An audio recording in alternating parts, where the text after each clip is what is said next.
इकबाल ने कहा है कुफ्र दम तोड़ देगा टूटी हुई शमशीर के साथ। कुफ्र दम तोड़ देगा टूटी हुई शमशीर के साथ। गर तुम निकल आ जाओ एक बार नारे तकबीर के साथ। तुम्हारा शोर, तुम्हारी आवाज इस काम के लिए ही रखी गई है। मेरे अजीजों, पूरी दुनिया जिस नारे से आज खौफजदा है और जिनके आवाजों में अल्लाह ने असर अता किया है, वो कोई और नारा नहीं है, वो मेरे मुस्तफा करीम का नाम है पाक लब्बैक या रसूल अल्लाह। लिहाजा हमेशा इस बात का ख्याल रखो कि अल्लाह ने जो एनर्जी और जो ताकत हमें अता की है वो इस्लाम के लिए इस्तेमाल करें। मेरे मुस्तफ़ा करीम सल्लल्लाहु अलैहि वसल्लम के डिफेंस के लिए, उनकी इज्जत की हिफाजत के लिए, उनके नामोस पर पहरा देने के लिए इस्तेमाल करें, ना ये कि हम अपनी महफिलें खराब करने के लिए। मुसलमानों, दुनिया अगरचे ये कहती हो कि सब कुछ तुम्हारा खो चुका है, सब कुछ जा चुका है, फिर भी मैं कहता हूं बहुत कुछ अभी हमारे पास है।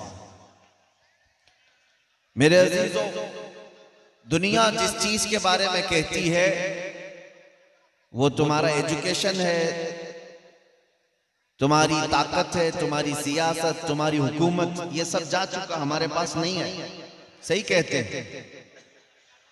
कभी आप सोचते हैं, मैं सिर्फ अपने मुल्क की अगर बात करूं, पूरे हिंदुस्तान में इनकी गिनती के एतबार से अगर 25 करोड़ मुसलमान हैं,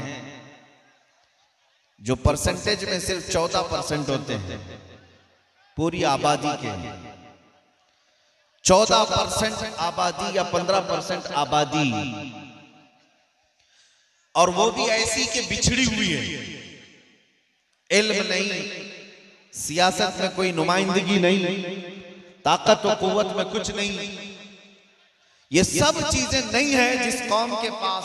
लेकिन कभी आप सोचते हैं फिर इस कौम को हर टीवी चैनल पर क्यों इतना मुद्दा बनाया जाता है? ये क्यों नहीं सोचते आप? जो कमजोर कौम है, जो बिछड़ी हुई है, जिसके पास कुछ नहीं है, तो फिर हर टीवी चैनल हमारे मौजू पर क्यों बात करते हैं? बहुत सारे तो टीवी चैनल ऐसे हैं जिनकी रोटी ही नहीं चलती हमारा नाम लिए बगैर। जब तक वो अजान, मस्जिद, मिंबर, मीनार, गुंबद, टोपी, दाढ़ी, बुर्का नहीं करेंगे, कोई टीवी चैनल चलेगा नहीं। आज का माहौल तो ऐसा हो गया है। तो कभी कभार मैं सोचता हूं, आखिर कौन सी चीज हमारे पास रह गई जिसकी वजह से इनको इतना डर है कि हर घड़ी हमारे मुद्दे पर गुफ्तगू है? तो फिर पता चला, इकबाल ने कहा है कुछ बात तो है कि मिटती नहीं हस्ती हमारी। कुछ बात तो है कि मिटती नहीं हस्ती हमारी, सदियों रहा है दुश्मन दौरे ज़मा हमारा। वो एक बात क्या है जिससे पूरी दुनिया खौफजदा है? इकबाल कहता है तौहीद की अमानत सीनों में है हमारे, इश्क़े रसूल की अमानत सीनों में है हमारे, आसान नहीं मिटाना नामो निशान हमारा। बातिल से डरने वाले ए आसमां नहीं है हम, बातिल से डरने वाले ए आसमां नहीं है हम, 100 बार कर चुका है तो इम्तिहान हमारा।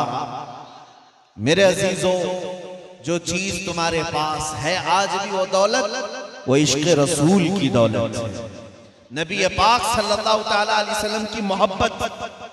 ये ऐसी अजीम दौलत है जिसके होते हुए तुम दुनिया के बादशाह हो। सब कुछ खो जाए फिर भी मैं कहता हूं तुम्हारे पास बहुत बड़ी दौलत है, वो मेरे मुस्तफा की मोहब्बत। आपको मैं इसका इको बंद कर दूं। हाँ, एक बात की तरफ मैं आपको लेकर चलता हूं। मदीने तैयबा में नबी पाक सल्लल्लाहु ताला अलैहि वसल्लम एक जंग से आए हुए माले गनीमत को तकसीम कर रहे थे। किसके दरमियान? इको पूरा बंद कर दो भाई, इको पूरा बंद और आवाज को बढ़ा दो। माले गनीमत को तकसीम कर रहे थे मुहाजिरीन और अंसार सहाबा के बीच में। सुनो है मुसलमानों, कभी अपनी मौजूदा हैसियत पर एहसास कमतरी के शिकार नहीं होना कि मेरे पास कुछ नहीं है, हमारी कौम के पास कुछ नहीं है, क्या हो सकता है, क्या हो सकता है। जो लोग रोजाना ये सवालात में पड़े हुए हैं उनके लिए मैं बात अर्ज कर रहा हूं। हुजूर पाक सल्लल्लाहु अलैहि वसल्लम माले गनीमत तकसीम कर रहे हैं मुहाजिर सहाबा और अंसार सहाबा के दरमियान। मुहाजिरीन कौन है? जो हिजरत करके आए हुए थे मदीने में, मक्का से आकर के रह रहे थे।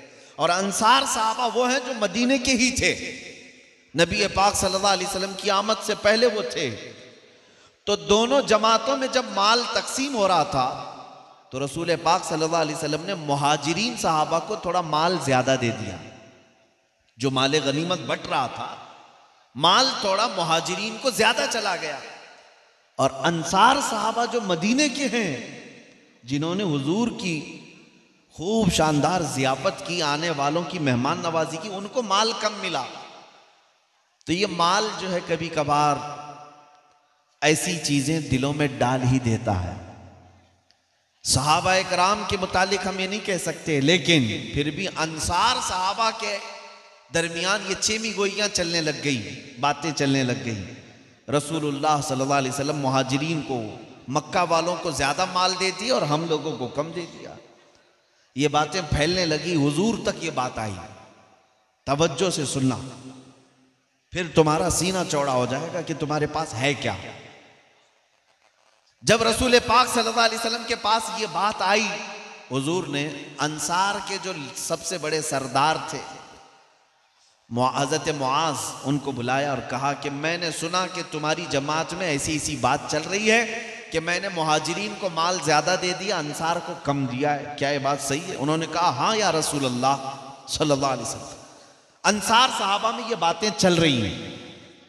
नबी पाक सल्लल्लाहु अलैहि वसल्लम ने सारे अंसार सहाबा से कहा कि सब एक जगह जमा हो जाएं। सब एक टीले पर जमा हुए। नबी पाक सल्लल्लाहु अलैहि वसल्लम तशरीफ लाए। अब एक खुतबा दिया हुजूर ने, और ऐसा खुतबा बुखारी शरीफ की हदीस में आज भी कि जब भी हम पढ़ते हैं तो आंखें भीग जाती हैं। नबी पाक सल्लल्लाहु अलैहि वसल्लम ने अंसार को याद दिलाया कि ऐ अंसार, ऐ मदीने वालों, क्या तुम मेरे आने से पहले गुमराह नहीं थे, भटके हुए नहीं थे? अल्लाह ने मेरे जरिए से तुम्हें ईमान अता किया। सबों ने कहा हाँ या रसूल अल्लाह, हम तो भटके हुए थे, आपके आने की वजह से अल्लाह ने हमें ईमान की दौलत अता की। और उसके बाद रसूल करीम सल्लल्लाहु अलैहि वसल्लम इरशाद फरमाते हैं, तुम माल की वजह से अपने दिल में खलिश पैदा कर ली। थोड़ा माल मैंने मुहाजिरीन को इसलिए ज्यादा दे दिया कि उनका मदीने में कोई घर वर नहीं है, अभी वो हिजरत करके आए, अपना वतन छोड़ करके आए, इसलिए उनको थोड़ा माल ज्यादा दे दिया गया, उनका दिल रखने के लिए, नए इस्लाम में आए हुए हैं। और उसके बाद जो जुमला हुजूर ने फरमाया वही मेरे बयान करने का खुलासा है। जो हुजूर ने फरमाया इसी के लिए मैं अभी ये वाकया आपके सामने रखा हूं। अब नबी पाक सल्लल्लाहु अलैहि वसल्लम ने अंसार सहाबा से कहा, ऐ अंसार, क्या तुम इस बात पर राजी नहीं हो सकते कि दुनिया वाले माल लेकर के जाएं और जिसके पास माल ना हो वो अल्लाह का रसूल ले जाए? सुभान अल्लाह, सुभान अल्लाह, अल्लाहु अकबर, अल्लाहु अकबर।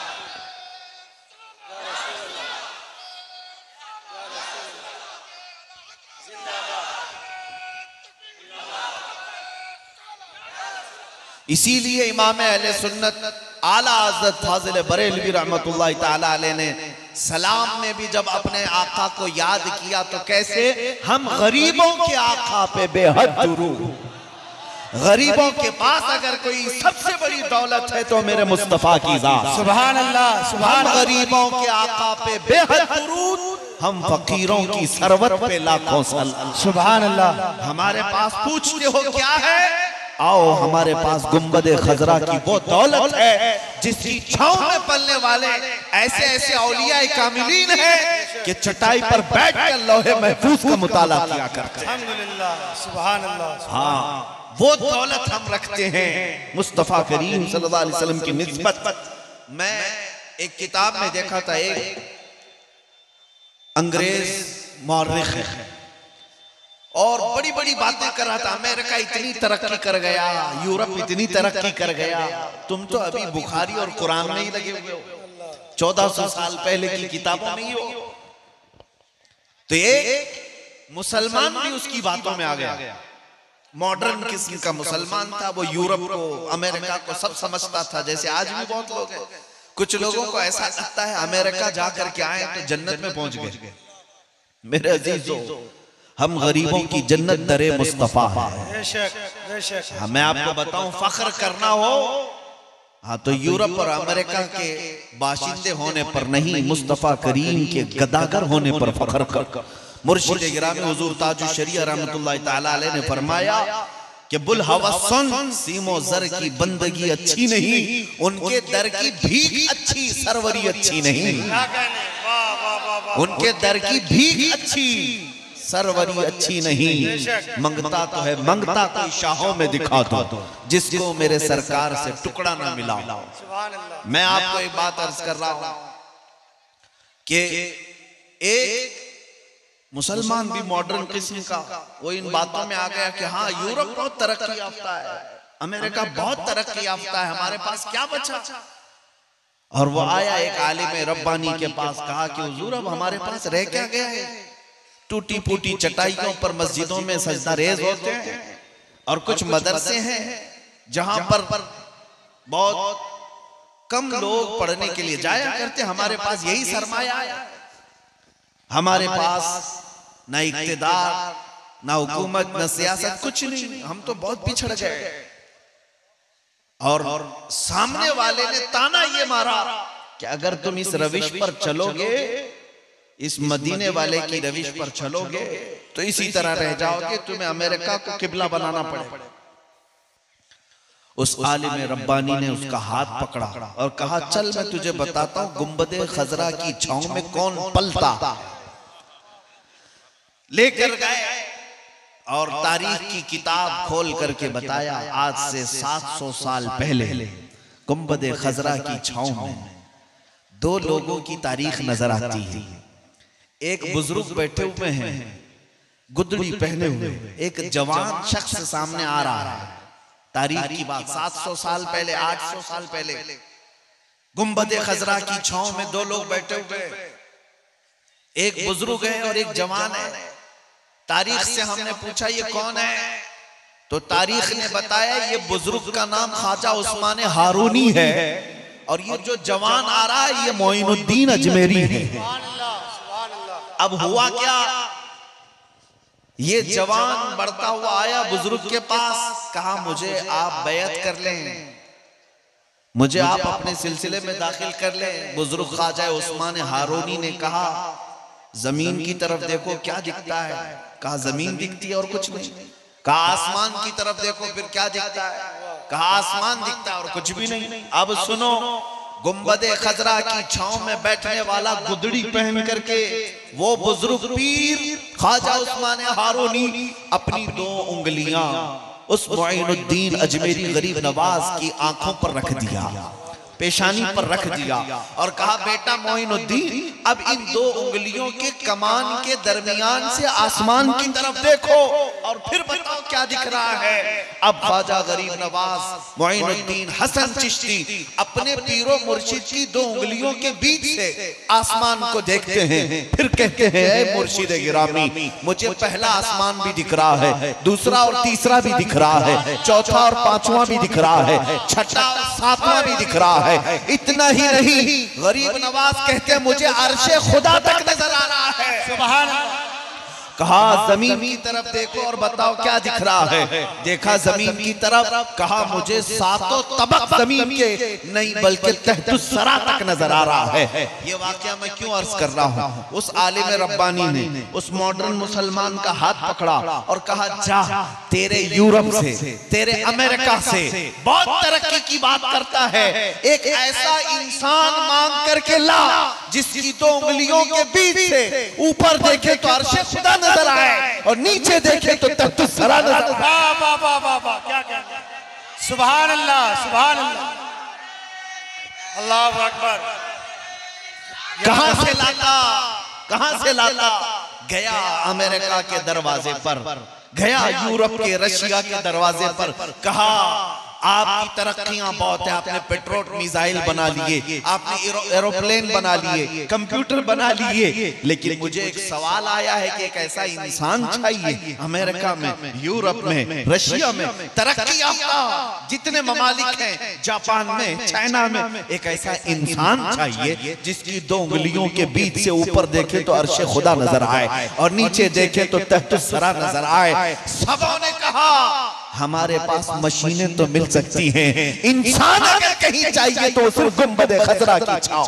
नारे तकबीर, नारे रिसालत, मसलक आला हज़रत, लब्बैक या रसूल अल्लाह, लब्बैक या रसूल अल्लाह, नारे रिसालत, सुभान अल्लाह सुभान अल्लाह। मेरे अजीजों, रफीकाने गिरामी, मैं तो बात अर्ज कर रहा हूं, दुनिया आजिज़ आ जाएगी, मुस्तफा करीम सल्लल्लाहु अलैहि वसल्लम के गुलामों का जवाब नहीं ला सकेगी। लाओ आज जिनको फख्र है बहुत सारी तरक्कियात पर, मैं सबको चैलेंज के साथ कहता हूं, जाए पूरा अमेरिका, पूरा यूरोप, पूरा रशिया, पूरा जापान, पूरा चाइना मिल करके एक इंसान बना करके दिखा दे जो अगर कब्र पर ठोकर मारे तो मुर्दा जिंदा खड़ा हो जाए। और ये इंसान किसी मशीन में नहीं मिलता, ये सिर्फ गुंबद खजरा के छांव में मिलता। सुभान अल्लाह सुभान अल्लाह। इसीलिए मैं कहता हूं फख्र करने के लिए हमारे पास जो दौलत है वो दुनिया में किसी के पास नहीं। आज मुझे इस बात का अंदाजा है कि हम बड़ी दूर हैं मदीने तैयबा से और मोहब्बत करते हैं मेरे आका के दरबार से। हर मुसलमान यहाँ सुबह शाम सलाम भी पढ़ता है, तसव्वुर में गुंबद खजरा लाता है, लेकिन हो सकता है किसी के ज़हन में ऐसी बात आती हो कि मदीने में रहने वाले जो पैदा ही मदीने में हुए, बुढ़ापा भी मदीने में आया, वो हुजूर के दरबार से क्या मोहब्बत करते हैं या उनके लिए नॉर्मल सी बात? सुनो, काफी साल पहले की बात मैं अर्ज कर रहा हूं, कई सालों पहले की बात। हमारे एक आलिम दीन है, मदीने तैयबा जियारत के लिए गए हुए थे। शाम का वक्त था, जियारत के बाद देखा एक छोटा सा बच्चा, मुश्किल से 5 से 6 साल का होगा या उसी के लगभग आसपास का, वो आया कुछ मांगने लगा। इस आलिम दीन ने कहा कि क्या तू गरीब है, मिस्कीन है, फकीर है? कहा हाँ, मैं गरीब हूं, मिस्कीन हूं, मेरा गुजर बसर ऐसे ही चलता है। छोटा सा बच्चा। तो उस आलिम दीन ने कुछ रकम दे दिया और उसके बाद ऐसे ही कहा कि बेटा क्या तू मेरे साथ हिंदुस्तान चलेगा, मेरे मुल्क आएगा? छोटे बच्चे बातों में आ जाते हैं और पूरा ग्रुप था इस मौलाना के साथ। उन्होंने मना लिया और बच्चा कहा मैं अपनी अम्मा से जाकर पूछता हूँ। वो थोड़ी देर के बाद अपनी माँ को ले आया। तो बात मजाक से चली थी, हकीकत में आ गई, हकीकत में आ गई। उस माँ से भी कहा गया कि तुम अपने बच्चे को हमारे हवाले कर दो, जो प्रोसेस है वो किया जाएगा, हम एडॉप्ट करेंगे, इसको पढ़ाएंगे, लिखाएंगे, ये बच्चा हमारे पास रहेगा।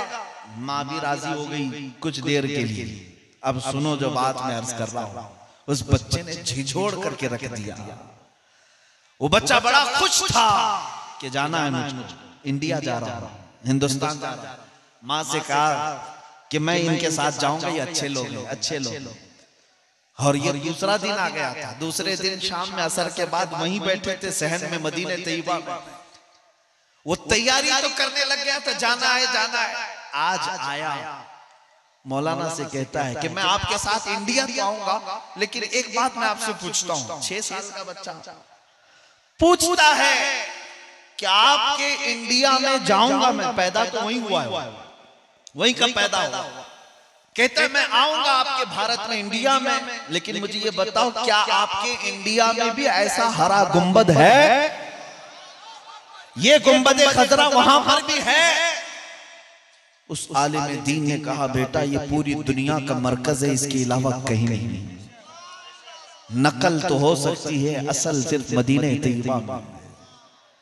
उस आलिम दीन ने उसके सवाल को सुन करके ऐसी हैरत का इजहार किया कि छोटा सा बच्चा ये पूछ रहा है क्या ये गुंबद है वहां पर, ये नजारा है आपके यहाँ? उन्होंने कहा नहीं, अगर होता तो हम यहाँ क्यों आते? वही असल रौनक तो है, हम देखने आए। उसके बाद उस बच्चे की कैफियत में आपको बताऊं, अपना दामन झटक दिया और मौलाना से कहा आप जाओ, मैं इस छांव से दूर नहीं जा सकता। नारे तकबीर, सरवरी अच्छी लगी ना, खुसरवी अच्छी लगी ना, सरवरी अच्छी लगी, हम फकीरों को मदीने की गली अच्छी लगी। इसी को आला हज़रत ने फरमाया था, फिर के गली गली तबाह, ठोकरें सबकी खाई क्यों, दिल को जो अक्ल दे खुदा तेरी गली से जाए। मेरे अजीजों, ऐ सुन्नी मुसलमानों, तुम्हारे पास फख्र करने के लिए सबसे बड़ी दौलत मेरे मुस्तफा की जात।